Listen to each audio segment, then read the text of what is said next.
আপনি যদি আপনার কিছু জ্ঞানকে অন্যদের সাথে ভাগ করে নেন, তাহলে দেখবেন আপনার জ্ঞানের সমৃদ্ধি ততই হবে। নমস্কার বন্ধুরা, কৃষ্ণার ব্লগে আপনাদের স্বাগত জানাই। আপনারা কেমন আছেন? আশা করি নিশ্চয়ই আপনারা ভালো আছেন। আমিও আপনাদের ছোট বড় আশীর্বাদে ভালো আছি। এই দেখুন বন্ধুরা, এখন প্রায় সকাল 6টা, আপনাদের সাথে নিয়ে নতুন একটা ব্লগ শুরু করলাম। আশা করি নিশ্চয়ই ব্লগটা আপনাদের ভালো লাগবে। তবে যে আমি আজকে ব্লগ ভিডিও আপনাদের সাথে শেয়ার করছি, সম্পূর্ণ এটা বাস্তুশাস্ত্র হিসাবে, যেটা আপনি একটুখানি মেনে চললে আপনার ঘর সুখ সমৃদ্ধি অর্থতে ভরে যাবে। আমরা তো সকলেই তুলসী গাছের পুজো করি। প্রত্যেকটি সনাতন হিন্দু বাড়িতে তুলসী গাছ থাকে, সকাল সন্ধে ধূপধুনো দিয়ে থাকি। আর আমাদের এই সনাতন ধর্মে বহু যুগ ধরে চলে আসছে তুলসী গাছের পুজো। তবে আমরা এটা বিশ্বাস করি যে সংসারের কল্যাণের জন্যই তুলসী গাছকে পুজো করা হয়, কারণ তুলসী গাছে আমরা ভাবি মা লক্ষ্মী স্বয়ং বিরাজমান। আর যে বাড়িতে তুলসী গাছ থাকে সবসময় মা লক্ষ্মী অচলা হয়েই থাকে। সেই জন্যে ঘরের সামনে যদি তুলসী গাছ বসানো হয়, অনেক পজিটিভিটি এখান থেকে পাই। আর মা লক্ষ্মী সবসময় ডান হাত তুলে আমাদের আশীর্বাদ দেন। আর এইটি হচ্ছে আমার রুম। আর এটাই ঘরের সামনে আমি বসিয়েছি তুলসী গাছটা, সেটাই আপনাদের সাথে শেয়ার করলাম। 2 নম্বর টিপসটা আপনাদের সাথে শেয়ার করছি। এই যে ঘরের সামনে সর্বদাই চপ্পল খোলা থাকে। দেখুন সিদ্ধার্থ আর আমার চটিগুলো খোলা আছে। তবে সবসময় আপনাদের ঘর দুয়ারের সামনে থেকে চপ্পল হাঁটিয়ে নিতে হবে। মনে হয় যে ঘরের সামনেটা যদি পরিষ্কার পরিচ্ছন্ন থাকে, বা আমরা তো চারি জায়গায় চলে আসি চপ্পল দিয়ে, বাথরুম যাই, যদিও এটা ঘরের চপ্পল আর ঘরের মধ্যেই চলাচল হয়, তবুও দেখবেন নোংরা এটা ওটা আমরা মারাই। তো সেই জন্যে যদি ঘরের সামনেটা পরিষ্কার পরিচ্ছন্ন থাকে, মা লক্ষ্মী প্রবেশ করতে খুব সহজ হয়। আর 3 নম্বর টিপসটা আপনাদের সাথে শেয়ার করছি। এই যে আমাদের বাথরুমটা দেখাই, এই একটা বাথরুম আর এই একটা বাথরুম। তবে আমার ঘরের সামনে থেকেই আমি দেখাচ্ছি। একটুখানি ঘুরে গিয়ে পরপর দুটো বাথরুম। এই বাথরুমের দরজা যেন সবসময় বন্ধ থাকে। যদি খোলা থাকে তাহলে আমরা যত নেগেটিভিটিগুলো আমাদের ঘর দুয়ারে প্রবেশ করে, তখন মা লক্ষ্মী একদম আমাদের মুখ ফিরিয়ে নেন। এই করতে করতে আমি 4 নম্বর টিপসটা দিই।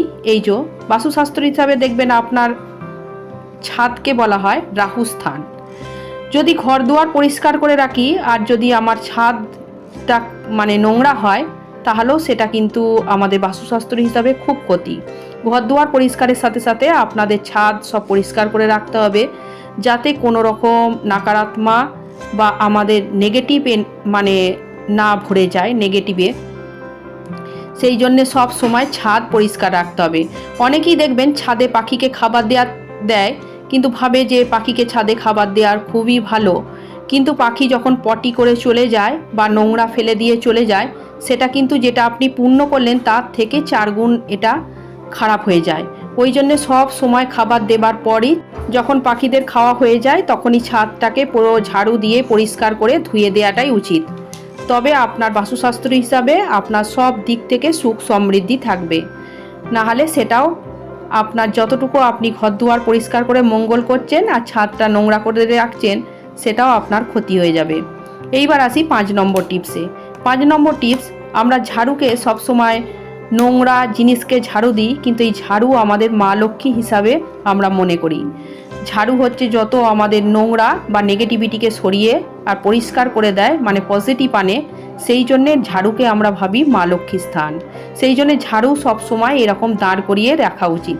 আমরা ঝাড়ু দিলাম, ঝাড়ু যেখানে সেখানে ফেলে দিলাম, কিন্তু সব সময় এটা তো আমি ছাদ ঝাড়ু দিলাম, এমনি ঘরের ঝাড়ুও ঝাড়ু দেওয়ার পর সেই ঝাড়ুটাকে ধুয়ে এবং সোজা করে দাঁড় করিয়ে দেওয়া উচিত। এর সাথে সাথে 6 নম্বর টিপসে আপনাদের সাথে এলাম। এই 6 নম্বর টিপসটা হচ্ছে, যখন আমরা ঘর মোছা দেবো, তখন দেখুন এই যে একটুখানি নুন দিয়ে দিলাম।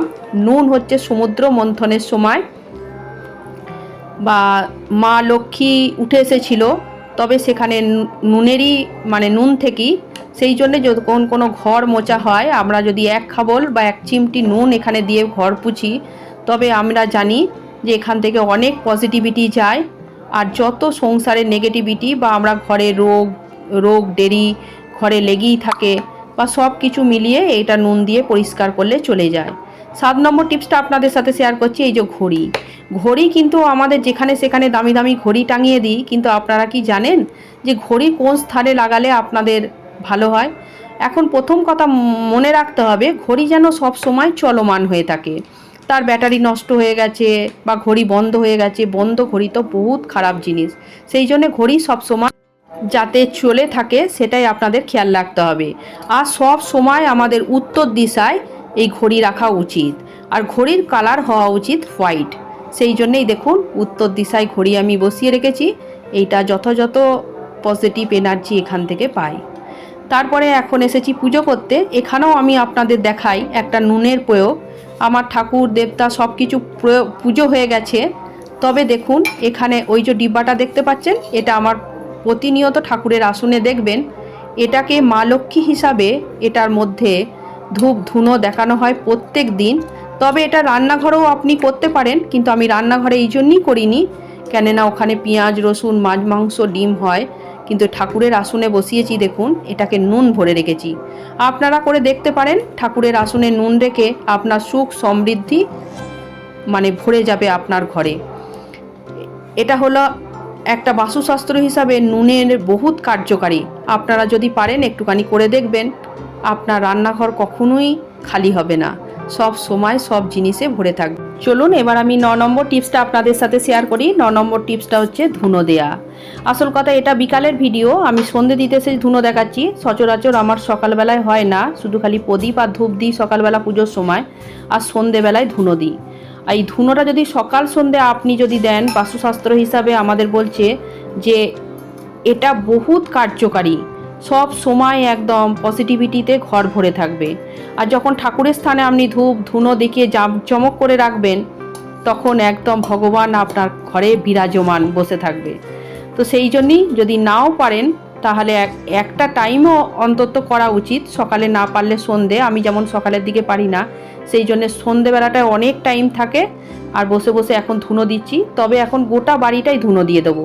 আর ধুনো তো এমনিও অনেকে ভালো, যেমন চারিদিকে মশা পোকা মাকড় এসব সব কিছুই চলে যায় কিছুক্ষণ ধরে যদি রুমে ধুনো দিয়ে বন্ধ করে রাখা হয়।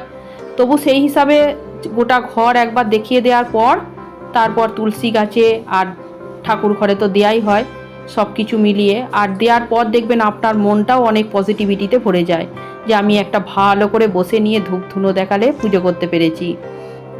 আর মনে হয় যেন যে ঈশ্বর আমাদের অনেক শান্তি প্রদান করছে। আর দেখবেন এরকম করে ধুনো দিলে আমাদের ঘরে যত নেগেটিভিটি রোগ ডেরি, আমরা কারোর সাথে অনেক রকমের বাইরের আলোচনা কথাবার্তা করে থাকি, যত নেগেটিভিটিগুলো আমাদের এসে যায় সেগুলো দেখবেন সব কিছু কেটে যায়। আর এই দেখুন ছাদেও আমি তুলসী গাছ বসিয়ে রেখেছি, ছাদেই এখানে পুজো করা হয় বাস্তুশাস্ত্র হিসাবে। আমি ঘরের সামনেও একটা বসিয়ে রেখেছি। চলুন রাতের শেষে একদম আমার শেষ টিপসটা দিয়ে যাই, যেটা 10 নম্বর টিপস।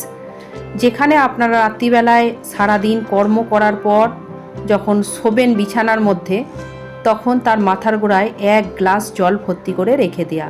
আসল কথা এটা সবসময় করা উচিত কাঁচের গ্লাসে। আর এই জলের প্রয়োগটা বিশাল উপকারী, আপনাদের শরীরে যত পজিটিভ এনার্জিগুলোকে দিয়ে থাকে আর যত নেগেটিভ এনার্জিগুলোকে টেনে নেয়। আর পরের দিন সকাল হলে এই জলটি গিয়ে কোনো গাছের মধ্যে আপনি দিয়ে আসবেন, আপনার শরীর অনেক সুস্থ থাকবে, মন ভালো থাকবে। আর যখন শরীর মন ভালো থাকবে তখন দেখবেন আপনার অর্থ ইনকাম করতে কোনো অসুবিধাই হবে না। তবে আমার এই বাস্তুশাস্ত্র হিসাবে টিপসগুলো কেমন লাগলো আপনারা অবশ্যই কমেন্টের সাহায্যে জানাবেন।